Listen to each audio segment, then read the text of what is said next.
I guess it's time to get in the meats. Yeah, let's get into the meats. All right, let me stretch. All right. There's a lot of science in this one. Yes, it is. I think barrier care has been really hot lately in general. We get questions on maybe new active ingredients. We get questions on new products that's claimed to save your barrier. Totally. But it gets a little confusing. So we decided that this is the episode to get back to the basics and to help people understand how to really put together a barrier care routine.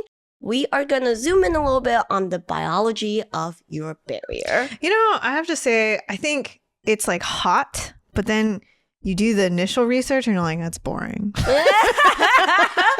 Like, I feel like if a consumer were to like, you know, go in and like be like, yes, I have my barrier care, I'm all about it. And then they go in and they just like probably feel like they've already reread all of this. Yeah. And it's like the same stuff. And so I feel like, yeah, but it is worth understanding all of it for sure. Yeah. As we go through this episode, you will realize it's like, wait, hold on. This is like the 101s of putting together a skincare routine. Mm-hmm. Yes, it is. There's a lot to it, but barrier care is the basis to putting together a good foundational routine. We always say, if you do not get this portion, do not pass go, do not collect 200, do not start going into actives because, you know, there's no point in working on like basically spending additional money that's usually higher price point on these actives when your barrier is already like struggling. And it's already, you know, it's got to basically be in its best shape to start working on all of those other skincare concerns that you want to tackle. That is such a good point. I'm going to throw one of my old friends under the bus. I recently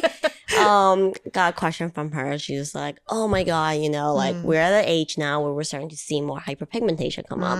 And it's a lot worse than before. So what can I do?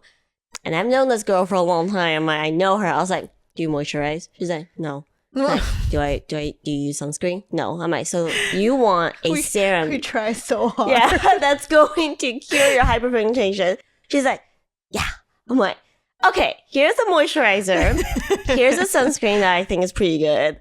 You tell me when it becomes a habit that you're using these two things consistently. And then come back to me. And then I'll give you the actives. That is such a good point. Definitely value barrier care first. Yeah, for sure. All right, so quick review. What is a good barrier function? Yeah, so generally speaking, barrier care is kind of just this generic term for what your skin is supposed to do, which is to keep water in and keep all the bad stuff, that's pathogens, bacteria, maybe pollution, whatever bad stuff in the environment you might experience out of your body. And one of the most important concepts there is TOOL. Transepidermal water loss. And this is one of those main measurements that are actually used to make moisturizing claims in your skincare. And so a lot of what we formulate and products that you use are geared towards tackling TOOL and making sure and preventing that water loss. Because when your skin loses water, that's basically the cycle of how you end up with dry skin. And just so like everyone's clear, like TOOL will never be zero. It's like a path that it just naturally happens. You're just trying to keep it at a minimum. You can imagine if you're evaporating a crap ton of water, it's not great for yourself. It's actually such a good point. We're going to get into that when we discuss water molecules and water content. But yes, that is, I think what people don't understand is they think that, oh, I must like trap all my water. But no, you need actually water to permeate. That actually helps with the pliancy of skin and health of skin. So yeah, that's like a kind of a misunderstanding there. Yeah. All right, so we're going to go into your routine and what products might affect your TOOL. And we want to keep this value on the low side, so things that increase TOOL are bad. First of all, it's going to be a short one. It's your cleanser. Yeah. Cleanser surfactants can interact with your skin protein and lipids and kind of disrupt that structure and therefore increasing TOOL. It's actually how you measure a surfactant gentleness to see it whether or not it affects TOOL. But for a consumer, it's really hard to look at a product and go, yes, this will be good for my TOOL, or this will not be good for my TOOL. Hard for us too, actually, if we were to decode an ingredient list. Yeah, without spending a lot of money and a ton of testing, which we don't have the means to do. So we're going to move on to the next one, which is the water content. But definitely, if you are curious about finding your ideal cleanser, we actually just talked about it a couple episodes ago, so you can scroll back to get some top tips on that. Second one, water content. Yep. So we always say your skin is like an onion. It's got layers, but recently I had a revelation. I'm like, it is not like an onion. It is like a beef Wellington. I was so proud. Gloria was hungry. I was starving. Gloria's thought process has evolved from the time we wrote the book. Like, it's great. I was literally salivating. I was telling Victoria, I'm like, dude, it's a beef Wellington. I'm telling you, you need the middle to be tender and juicy, and the outside is like this flaky crust. Think about it. She's like, please go eat lunch. So in the next edition of Skincare Decoded, you will now see that no longer is it the cartoon onion; it will be a cartoon beef Wellington. Yes. Yes. Yes, I think that I can see it, Gloria. Yeah, even the flaky crust is mostly fatty, just like the stratum corneum. It's genius. But we don't really like our skin flaky, so let's talk about that aspect. Yeah, so we all know that in your stratum corneum, you do need water. Water, probably the most common reason why is because not only do you need things hydrated and kind of I want to say plump, juicy. It also helps with really good cellular communication so that all of the processes that are involved in keeping skin healthy, hydrated, and helping you protect your body from the outside, all of that is running really efficiently. And you should know some of these. We've talked about them before. These are the ingredients that are going to be helpful in this arena are your humectants, your water grabbers, that's anything from your natural moisturizing factors, your hyaluronic acid, your glycerin, even beta glucan. So the one thing we did want to share, I think is like kind of an interesting addition to all of this that you probably already know, is that water is actually really essential in also helping with your skin's pliancy. We're going to get into, the fatty stuff because you probably think that's actually more on the fatty side of materials. But I'll actually take straight from this great summary paper that Gloria found. Straight from the source, they say, there's actually a built-in loss of water escaping from the living epidermis to the environment. This is actually what we had just referenced, which is Tool, right? And this environment to generate a water activity gradient within the SC, the stratum corneum, which is essential for its functioning. So we know that Tool is normal. There is a normal amount for Tool. So this water functions to plasticize the keratin within the individual corneocytes of the SC to ensure its flexibility. This is so that the skin does not become brittle and it ends up essentially cracking the structure of SC. So you need water to prevent your skin from becoming a literal beef Wellington, which is what my skin is going through right now. We don't really want that flaky crust. We like it to be a little bit more pasta-like. I don't know. Yeah. So I think what's really neat about this is that they further go on to talk about why it's important. And they actually say that the epidermis can be fooled by the environment to generate a weaker, less functional SC because of this water barrier. So, for example, seasonal changes in the human SC lipids have reported when isolated from SC tape strippings that it's actually due to the changes in humidity and environmental dew points that it can cause basically your SC to function not as efficiently. That is so fascinating because obviously we travel quite a bit and my family is in Taiwan, which is very swampy, very humid. Yes. And when I go back, immediately it's like I know my skin goes through a transition period and I usually just I don't think too much about it. I just know that it's like, oh, you're traveling, your skin freaks out a little bit. And I never really pinpointed to what it wants at that point. Just slap on my moisturizer, slap on sunscreen, and just I know it'll just take a couple days for it to get back to feeling normal. And that is so interesting that the humidity can have such an effect on skin. Yeah, so that's the thing is you probably, if you go to Asia, I feel the same way. It's you go to Asia And actually, I feel like skin feels really great. It's like plump and dewy and everything. Taking all the environment water. But your skin is like basically trying to calibrate, and it basically causes your this like water barrier function to tank. So then you probably don't realize it when you're going to these like more humid places. Soon as you get back, your skin's like, what the hell? Oh, great. We just did this for you. And like, now. Yeah. So I think we do get a lot of those questions where people say, like, I've moved to like so-and-so area. Like, my skin does not know what it wants. And yeah, that's your skin just trying to sort itself out in a completely different humidity. That's a good point. And I have dry skin. So when I go to these more humid zones, I still use my hydrating serums. I still use the humectants in my routine. Yeah. Even though in that humid environment can feel a little stickier.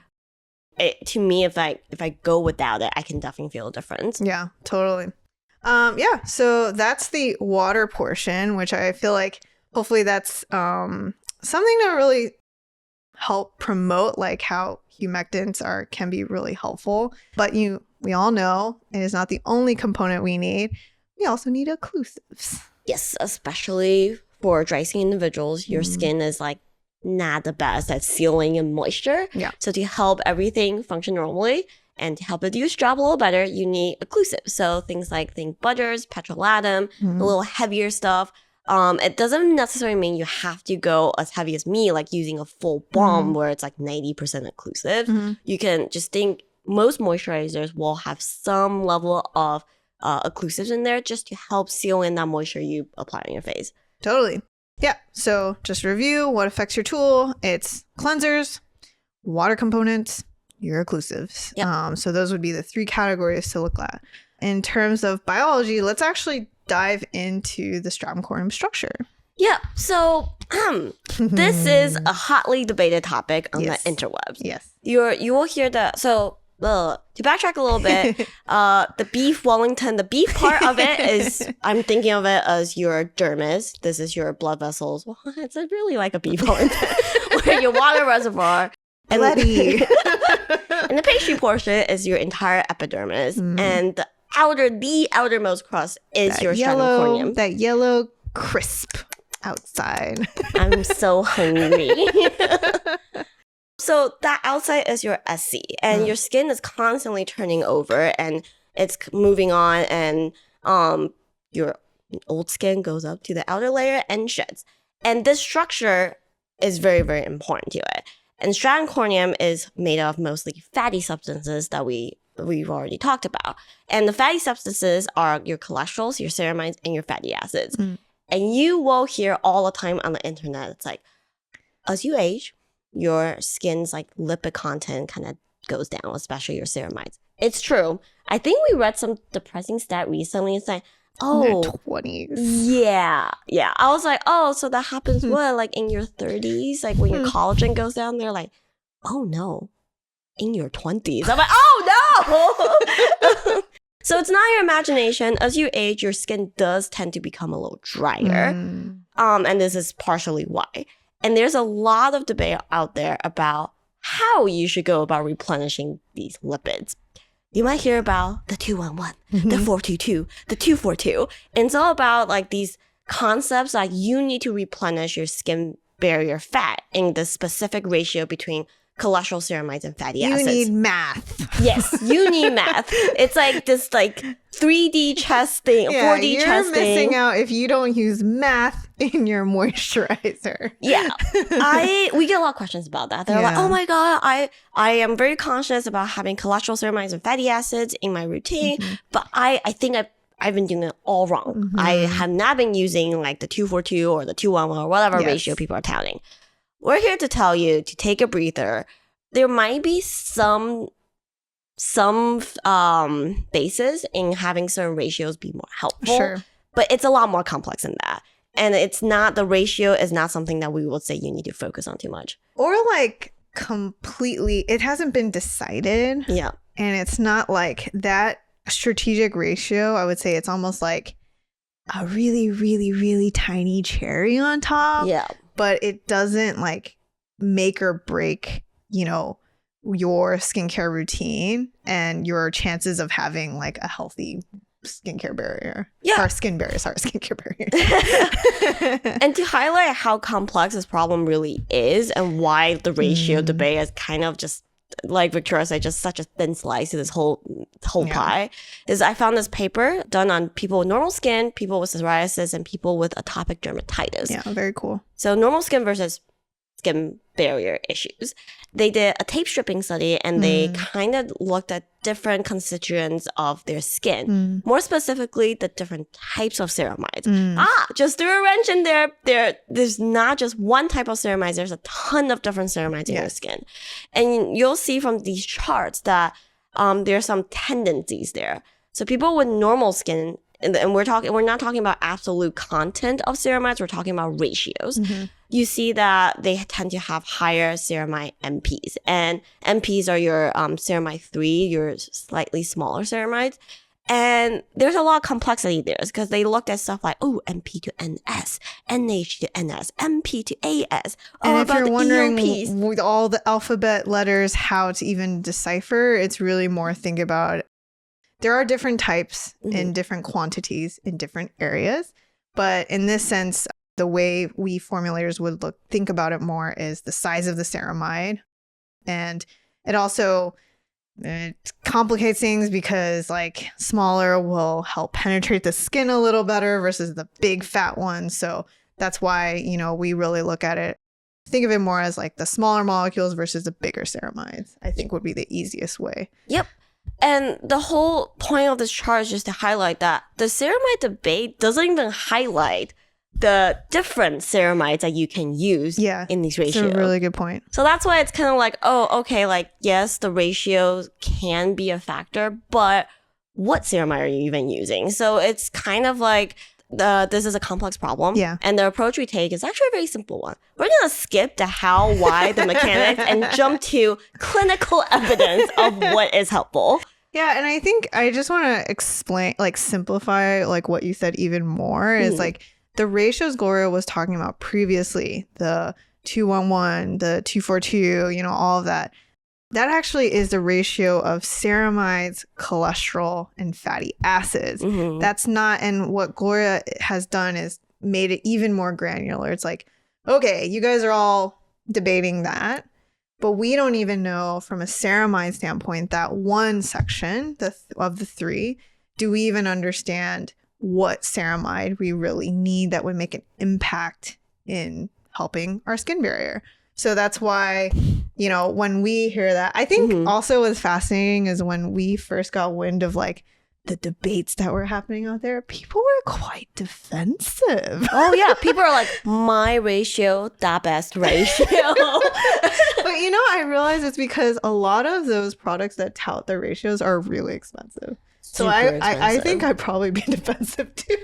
Yeah, and I think like, and it's so formula dependent, right? Yeah. Like I happen to see SkinCeuticals develop their triple lipid product, the kind of the backgrounds. Yeah. And what's not even shown is like how complicated it is to get that amount of ceramides into a formula.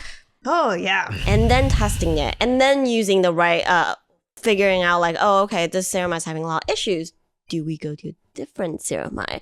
Well, I have to mention it's very expensive. Yeah. So we say that products that's presented as a ratio, if it's been clinically tested, like the classic triple lipid by SkinCeuticals, or even the Epion's one, which is one of the sources of the other ratio debate. But these are all tested products, so they are all worth a try, and it's not as helpful to be hung up on which ratio is the ratio. Totally. And I guess we should probably explain why we ourselves also use ceramides. Even in our Mr. Reliable, we use a ratio of sorts. In Mr. Reliable, we chose to go with a pre-blend of ceramides. This has already been designed as more of a ceramide carrier system. Ceramides are these super fatty, very waxy substance that's hard to deliver into skin. So certain suppliers... And stay in formula. Sorry. Oh yeah, no.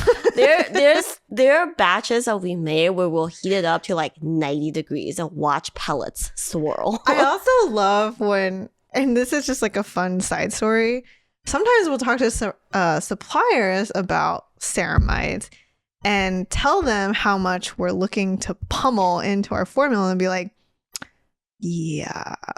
They're like, why are you doing that? Why would you want to do that? It's expensive and it's difficult to work with. But I think Gloria and I really see the value of this category. And, well, we're chemists. If not us, who else is going to do it? Exactly. Die on this hill, this ceramide hill. Die on this very expensive hill. Yes. So for Mr. Reliable, because the priority is an everyday moisturizer that has the barrier protection function without compromising that light gel cream texture, we had to go with a pre-blend of ceramides. But what's important to us, it's a tested pre-blend. Yes. So we use it at the clinically tested level to make sure that it helps provide that long-term hydration benefit without needing to heat it up to 95 degrees C and watch it swirl for 3 hours like the bomb. Or pay a crap ton in testing to make sure it's viable ourselves. Yeah. Yep. You know, I think that's a good point to highlight is if you guys are looking for just like a one and done moisturizer, this is looking for established, first of all, just look for moisturizers with testing. And if that does come with certain blends of, I think now you'll see it more and more blends of ceramides, cholesterol, and sometimes fatty acids. I don't know if that always makes it in, but I feel like that's like a general place, a good place to start. Yeah. So we use a complex for Miss Reliable, and we're like, you know what? Our balm needs to be this ultimate barrier rescue balm for desperate times. That we said, yes. That was the goal. For that one, we opted for pure ceramide, and we chose ceramide MP. You'll see from the chart because it's usually the one that gets touted as, you know, it takes a beating in problematic skin, and also you lose a lot of this when you age. But also, it's a smaller molecule, so in terms of topical helpfulness, it's a lot more, it's easier for skin to interact with this, to have long-term benefits than maybe like a really large chunky ceramide. Yep. So we were like, yes, 1%. We will get 1% of this pure ceramide in this freaking balm. Yep. And through a lot of pain, sweat, tears, lots of tears, anger, frustration, denial. Bon does happen. 1% was achievable. But yeah, I think hopefully that gives you an idea of how to think about ceramides, when they can be helpful. Ceramides on the daily versus ceramides in actual like problem solving situations. But yeah, that's, I mean, we've only touched the brick and mortar fatty substance part of skin barrier. I guess we should move on. Yeah, it's time to move on. People are like, we're tired. Your beef Wellington is also alive. As I briefly mentioned, your skin is constantly turning. The vegans are crying right now. Oh no. Sorry.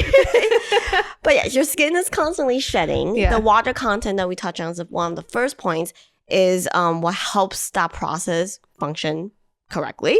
It's called desquamation, which is a fancy word for young skin sheds. The desquamation is your skin shedding healthily. But this process can also be delayed because of a lot of factors. Aging, your skin is too dry.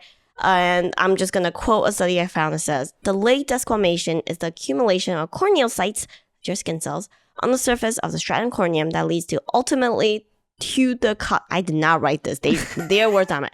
That leads ultimately to the cosmetic condition commonly termed as dry skin. Ding ding. So what is a person to do to help speed up desquamation and get it back to a normal's rate? HAs. I see what you did there. Yes. So exfoliation, which I always feel like the exfoliation things are those mall kiosk people that grab your hand without consent and start rubbing off dry skin on your hand. Do you think they're allowed to do that now post-COVID?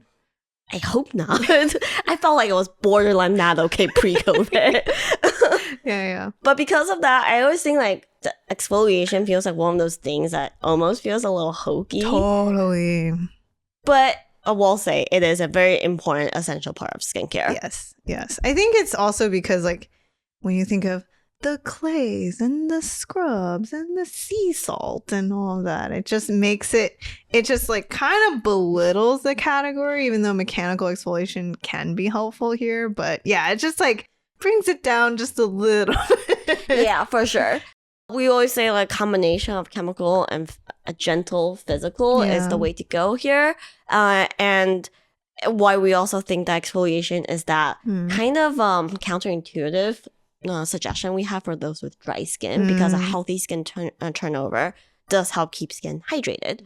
Yeah, so, but we're going to actually, in Meet Part 2, talk about how to actually apply some of these theories to actual skincare habits. So we'll just move right along to, I guess, microbiome. There's a lot of work there. We should probably talk about just a little bit. Yes, I actually didn't even want to put in this episode, but I feel like people are going to start seeing a lot of these claims about how blah, blah, blah is good for your microbiome, therefore it's good for your barrier care, blah, blah, blah, blah, blah. But the reality is this is a category where the jury is kind of still out. Yes. There's a lot being looked at in terms of microbiome. You're hearing acne care, you're hearing barrier care. Again, this is not all size fit all. So right now, the claims itself can get confusing. Yeah. It is important to barrier care, but how, what strain, what ingredient? Yeah, and even for us, we'll say you're definitely going to start seeing more and more lactobacillus ferment in your products. And we can tell you, like I said, the strain matters. So even though the inky will say lactobacillus, it could be doing very different things, or even doing nothing at all. So that's kind of the mystery behind this whole realm. And yeah, I think that's just, it's the reason why I want to share it is because this is definitely like new tech in this field that's kind of being paired with all of the acne research that's going on for microbiome as well. So it's just more good things to come that we're monitoring and thought would be fun to share. Yeah. So generally speaking, we'll put this in the category of damage prevention of your barrier care. Yeah. So it's nice to keep up with the microbiome. Yeah. It's nice to have an antioxidant to prevent damage, but that's like kind of where that general realm sits. Yeah. And I think I did want to kind of talk really quickly about, just because in this realm, what's really popular is anti-pollution claims. Yeah. And why anti-pollution can be considered like a skin barrier category or concern to think about is because, like we said, good, healthy functioning barrier protects your skin from outside aggressors. And pollutants are actually one of those external aggressors. There are studies out there that have looked at pollutants and how they can affect if you live long-term in really urban environments. Yeah, urban, high smog areas, and how that can affect your skin barrier and even cause unwanted like hyperpigmentation. So I feel like anti-pollution sounds like such a hokey like claim, especially next to things like blue light. Usually those actually get paired together.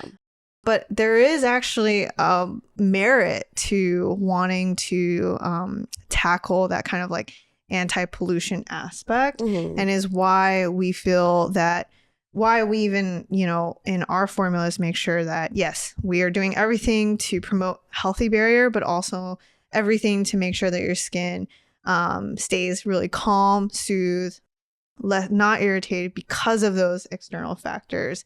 And I think that's just like one other element to think about in this realm. For sure. Enrichment. Yeah. So these are all very non-sexy things to Yeah. talk about. Last and not least, you might ask like, well, I just want an active ingredient that's going to bolster my skin barrier. Yeah. Is there something for it? To sum up, very simply, niacinamide. I feel like that's one of the main actives you'll hear a lot that can help with long-term barrier care. But we're going to just dedicate Meet Part 2 to it because obviously as one of our big 4 actives and one of the most popular actives on the market, there's a lot of confusion when it comes to choosing the right product for your skin there. So yeah, anyway, I hope this was helpful so far. To sum up, if you're putting together a routine that's aimed to take care of your skin barrier, you need a gentle cleanser, something that's hydrating. So whether it's a hydrating serum or a balanced moisturizer that has a lot of humectants, you need occlusive to seal it in. Of course, the amount of occlusives or the type of occlusives might differ if you have oily skin or dry skin, but anyone can benefit from that. Exfoliate regularly. Consider adding antioxidants or anti-inflammatory products to your routine, but we'll say these are all listed in tiers of importance.